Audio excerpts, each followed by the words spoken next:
In today's news, 2 arrested for killing KEMO LETTSOME. Premier marks 1 year in office. Potentially early 2024 hurricane season announced. BVI encouraged to contribute to the CLA. Summer SIZZLE BVI is set to take center stage for its 14th annual event, and Ariel resigns as Prime Minister of Haiti. We have the details of this and so much more when 284 News returns. Yo, everything good, Dad? Why?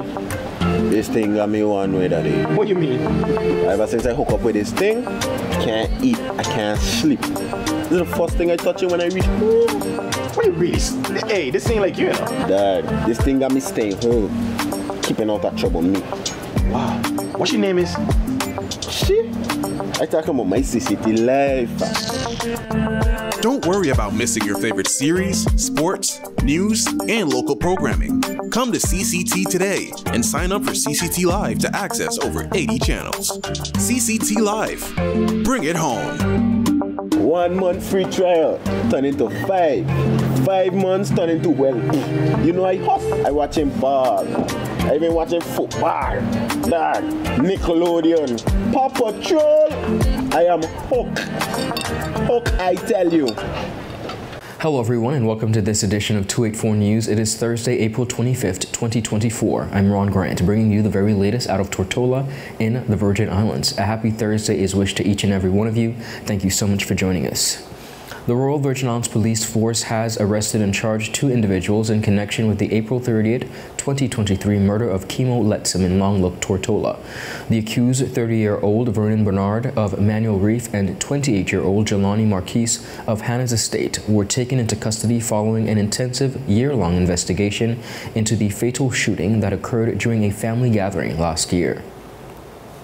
LETTSOME was shot and succumbed to his injuries at the scene, leaving his family and the wider community devastated by the tragic loss. The arrest represents a major breakthrough, providing hope for justice and closure. Royal Virgin Islands Police Force Commissioner of Police Mark Collins commended the dedication and tireless efforts of the officers involved in cracking the case. He said, and I quote, "Their commitment to justice and community safety has been unwavering, and it's their hard work that brings us closer to justice for the victim and his families." While the investigation remains ongoing with efforts to gather all necessary evidence, the police has assured the public of its commitment to transparency and justice. Updates will be provided as they become available. The Royal Virgin Islands Police Force also expressed gratitude to the community for its support and cooperation throughout the investigation.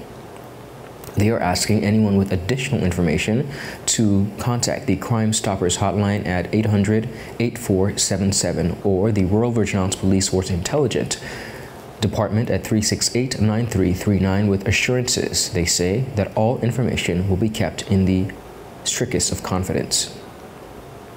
Premier of the Virgin Islands, Dr. the Honorable Natalio D. Wheatley, and 7th District Representative, marked his administration's first year in office on Wednesday with a statement reflecting on the challenges and accomplishments over the past 12 months and reaffirming his commitment to building a sustainable future for the Virgin Islands. Addressing the territory, Premier Wheatley acknowledged the obstacles faced, including securing post-disaster recovery resources, global inflation, governance reforms, shifting regulations, and financial constraints.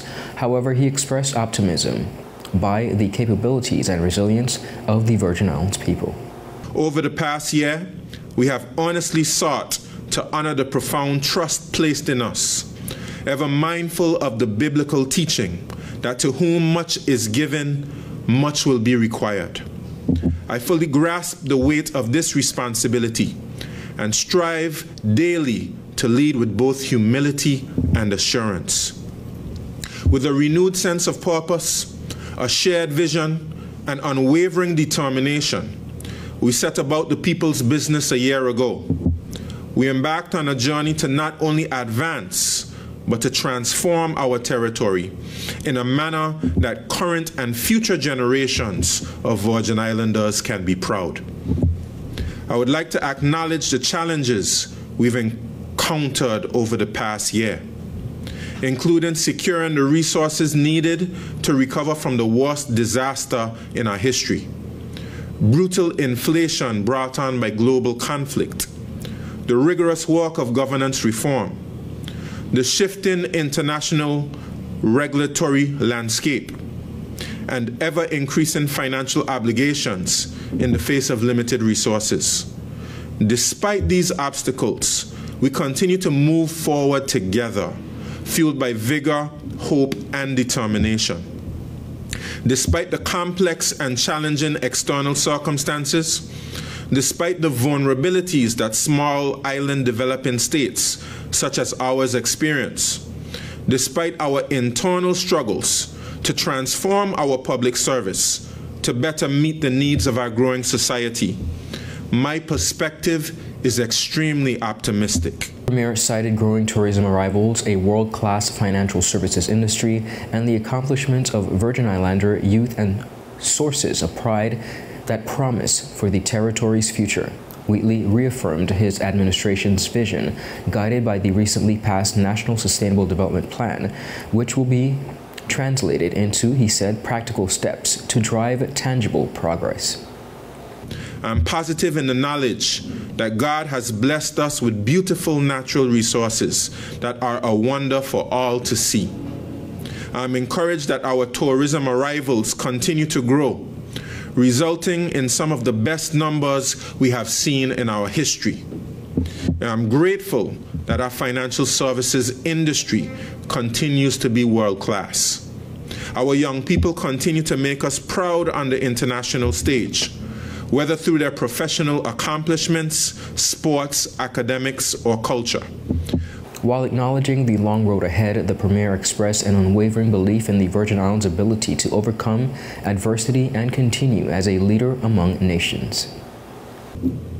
I assure the people of the Virgin Islands that we are guided by a strong and clear vision. We have passed the National Sustainable Development Plan. We are now dedicating the resources to transform that plan into a series of practical steps which will move us from plans to progress. We are laying the groundwork for sustained excellence over time. Like many small territories, we face a long road of hard work ahead. I stand before you today with a steadfast belief in our ability to not only complete this work, but also to continue as a leader among nations. We are prepared to take the essential steps to prioritize our greatest asset, our people, and to foster their continued confidence in our leadership. The Premier announced plans for an inaugural territorial address on May 16th to discuss accomplishments, goals, and solutions to territorial challenges as part of, and I quote, building a sustainable nation. As the Virgin Islands government reflects on year one, Wheatley pledged strategic national transformation through sustainable development to prioritize and equip the territory's greatest asset, its people. Viewers, up next, we have more on the local scene. We'll be right back after a quick commercial break. Angie, how can I get my claims paid quick? Rent's due next week. CG processes 99% of claims within 5 days. Remember when I was hang gliding with those goats? I caught a gust of wind and flew right into a moving car. Every appendage was in the cast, and they paid fast and fairly. That's what I get for trusting a man with a mustache and an eye patch. Now I gotta go. I'm meeting the guy who bedazzled my toes. 99% of claims are processed within 5 days. CG Insurance. Good like that. Yo, everything good, Dad? Bye. This thing got me one way, Daddy. What you mean? Ever since I hook up with this thing, I can't eat, I can't sleep. This is the first thing I touch it when I reach home. What you really? Hey, this ain't like you, know? Dad, this thing got me staying home, keeping out of trouble me. Wow. What's your name is? Shit. I talking about my CCT life. Don't worry about missing your favorite series, sports, news, and local programming. Come to CCT today and sign up for CCT Live to access over 80 channels. CCT Live. Bring it home. 1 month free trial turn into 5. 5 months turn into, well, you know I hop. I watching ball. I even watching football. Dad, Nickelodeon, Paw Patrol. I am hooked. Hooked, I tell you. Welcome back, everyone, and thank you so much for sticking with us. The annual Summer Sizzle BVI, now in its 14th year, will once again usher in the Virgin Islands Emancipation celebrations. Of course, this year being its 70th anniversary of our emancipation from slavery. Founder and producer Mr. Terry Donovan recently sat down with me to speak on the trademark event. Well, this year, being our 14th year, which sometimes I can't even believe it's 14 years, you know, we really focused on, even at our welcome party, which is on July 25th. That's going to be called LETTSOME, and it's a really celebration of the Emancipation 70th anniversary. And so it's going to have a mix of culture, entertainment, local foods, and it's really going to be amazing. So that's going to be a great leadway into the BVI Festival. Wonderful. Okay, and that's going to be at Prime, which is right in the middle of town, and yeah, so we're really super excited about that. And in the overall event, we just really, you know, we have a lot of people who actually are coming down for the event. Some are staying a little longer, some are coming a little earlier, so which is great for us as a tourism product. And great for the BVI Festival Emancipation. Of course, they get to enjoy our festivities. They get to enjoy some of the festivities, which every year, some of our guests usually stay longer and enjoy some of the festivities. Amazing. Mr. Donovan spoke on the lineup of the events and what persons can expect. We promote the event for July 24th, which is that Wednesday, which is really an arrival meet and greet day, because people travel all day to get to a beautiful destination, BVI, and so they get to unwind and relax. And then Thursday, they get to do island tours, or if they want to do hike BVI tours or any of the excursions around, they have the options to do so. Then Thursday night, like I mentioned, is a Let's Lime party. And Let's Lime is wearing anything lime green. It doesn't have to be all lime green. It could be white and lime green. It Understood. could be whatever you mix it with. And that's going to be at Prime. And we will have DJ Grimm, who is going to be spinning for that party. So it's going to be, as the folks would say, it's going to be lit. All right. Okay? So everyone is really about, you know, the energy is really about our 70th Emancipation Festival, yeah, in the Virgin Islands. And then on Friday, July 26th, during the day for the creatives in the beauty industry, whether hair or makeup, we have a beauty trends workshop with our two experts, facilitators, Ashunta Sharif and T.P. Shorter, both who have worked with a large lineup of celebrities from Beyonce to Rihanna, Alicia Keys, and more. So they're going to be bringing the expertise to the islands to teach people who want to really grow their experience in the beauty trends world. Then in the evening, Friday, July 26th, we have the When Art Meets Fashion Gala, and that's going to be at Long Bay Beach Resort. Last year, we launched the Art and Fashion Gala, and it was amazing, and the feedback was really incredible. We have some amazing artists here on the island, and we really want to give them an opportunity to showcase their work. So I've been speaking to Creative Waves, who did the installation at the college, and you know, so she's going to be reaching out to a number of the artists as well, and we will select the best one who will be suitable for this Art and Fashion Gala. And Long Bay Beach Resort, which is one of our sponsors, they are extremely excited about this event, because the general manager, he is very much into the arts and culture, and he literally said, I want this event at Long Bay, so that's super excited. And for that, we're going to have DJ Dre on that Friday night at Long Bay Beach Resort. Then Saturday, July 27th, the Global Glamour Runway Show, which everyone is looking forward to.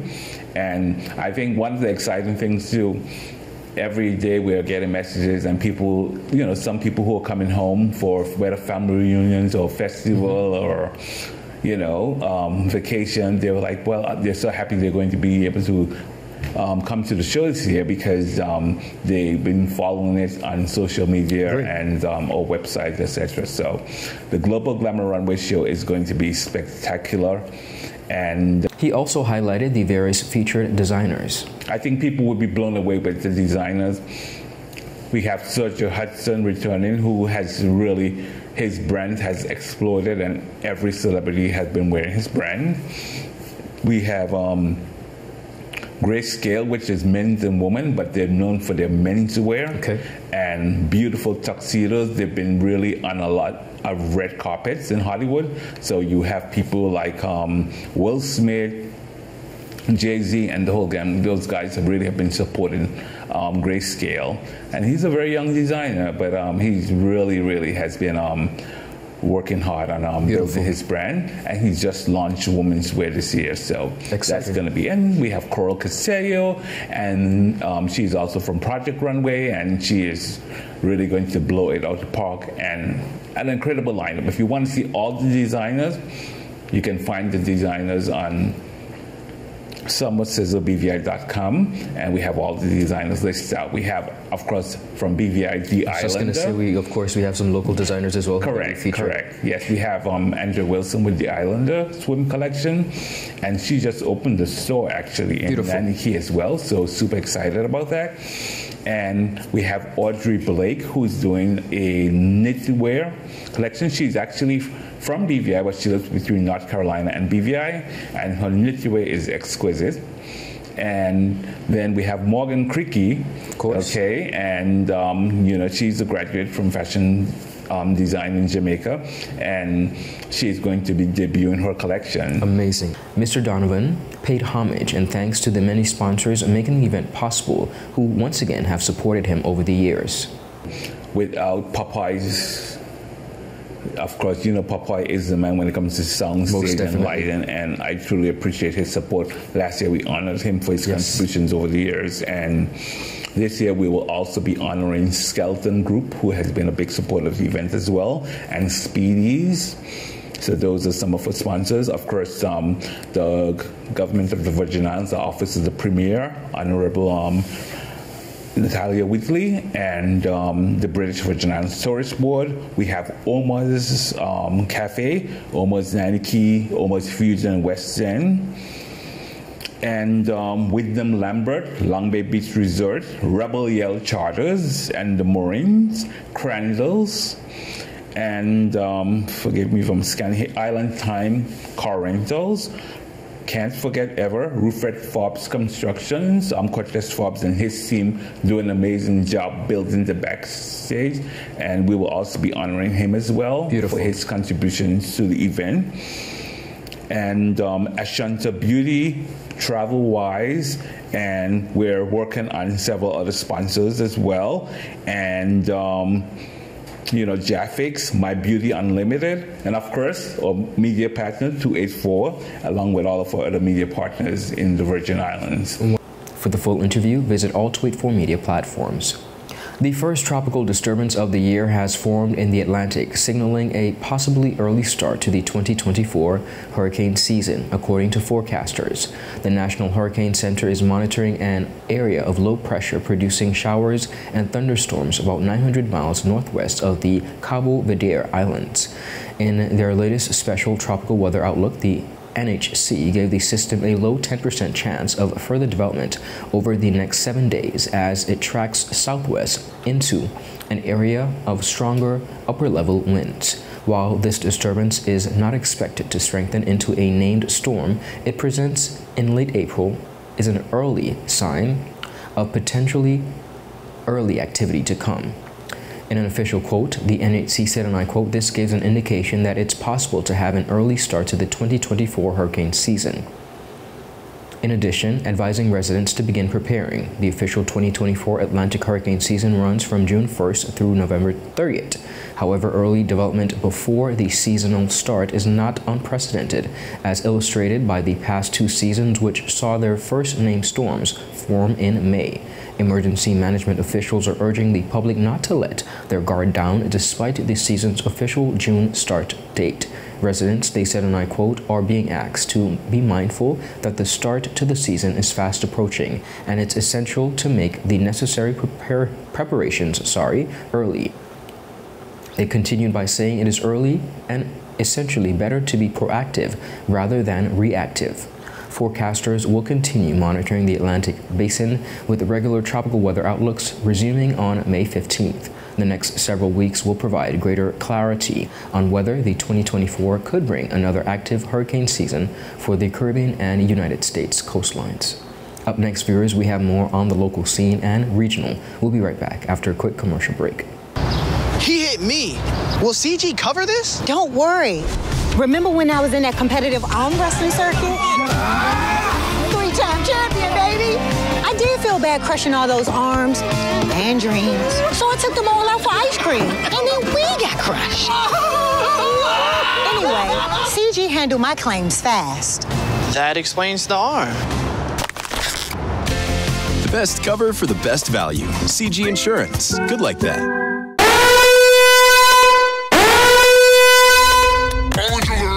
Orange alert! Fire is spreading across the BVI. The fastest, most reliable, and affordable fiber internet service is here for you. Look out for fire in these new locations: Slaney, Duff Bottom, Manual Reef, Seacoast Bay, Albion, Hannah's, Palestina, Pleasant Valley, and Havers. Fiber is in your area. Call 444-4444 or visit a CCT store to find out more and bring it home. More locations coming soon.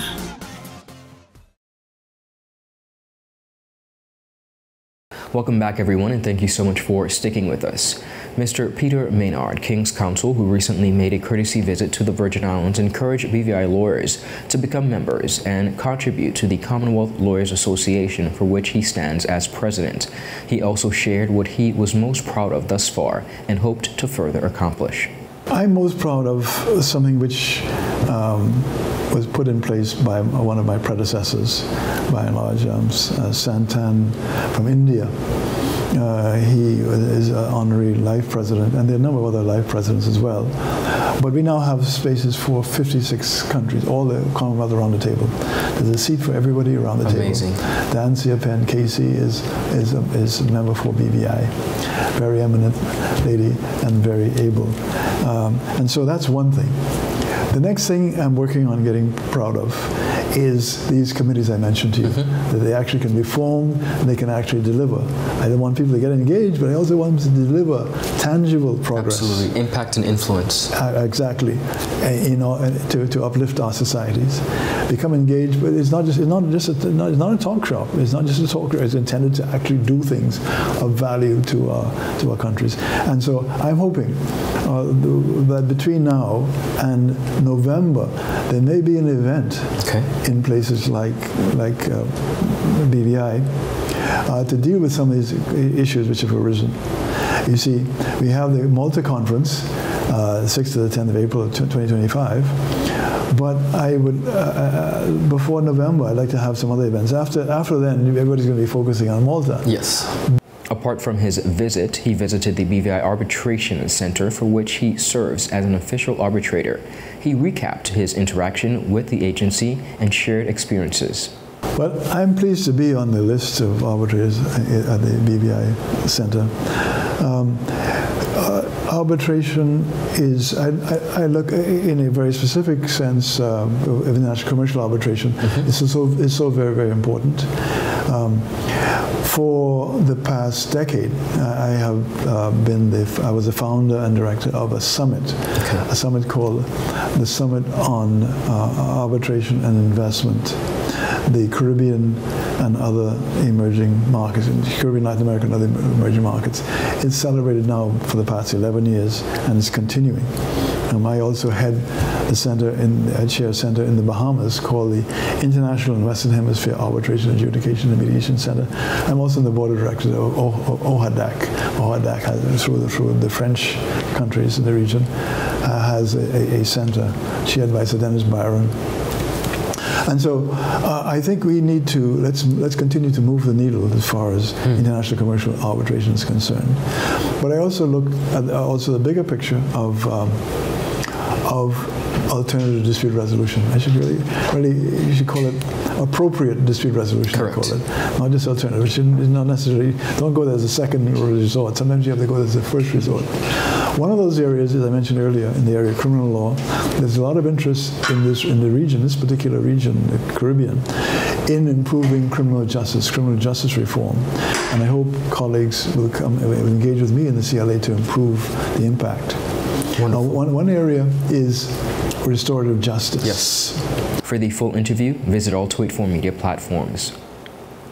And on the regional scene, Ariel Henry resigned today, Thursday, as Prime Minister of Haiti, leaving the way clear for a new government to be formed in the Caribbean country, which has been racked by gang violence and killed or injured more than 2,500 people from January of this year to March. Henry presented his resignation in a letter signed in Los Angeles dated April 24th and released on Thursday today by his office on the same day that a council tasked with choosing a new prime minister and cabinet for Haiti was sworn in. Henry's remaining cabinet, meanwhile, chose Economy and Finance Minister Michael Patrick Bossuvier as the interim prime minister. It was not immediately clear when the transitional council would select its own interim prime minister. Addressing a crowded and sweaty room in the prime minister's office, Bossuvier said that Haiti's crisis had gone on for too long and that the country now found itself at a crossroad. The members of the Transitional Council stood behind him, as well as the country's top police and military officials. After 2 long months, they said, of debate, a solution has been found. Today, they continued, is an important day in the life of our dear republic. He called the Transitional Council a Haitian solution, and directing his remark towards them, Bossuvier wished them success, adding, and I quote, "I believe the determination is there." After the speeches, the soft clink of glasses echoed in the room as attendees served champagne, flutes toasted with a somber to Haiti. Of course, we continue to wish our neighboring regional counterpart of Haiti the very best as they transition to new leadership. Viewers, that is it for today's News Roundup. Be sure to follow us for your daily news updates at 284 Media and 284 BVI on Instagram and Twitter. I'm Ron Grant. I will see you again tomorrow. Have a safe and enjoyable evening. Happy Thursday. Goodbye.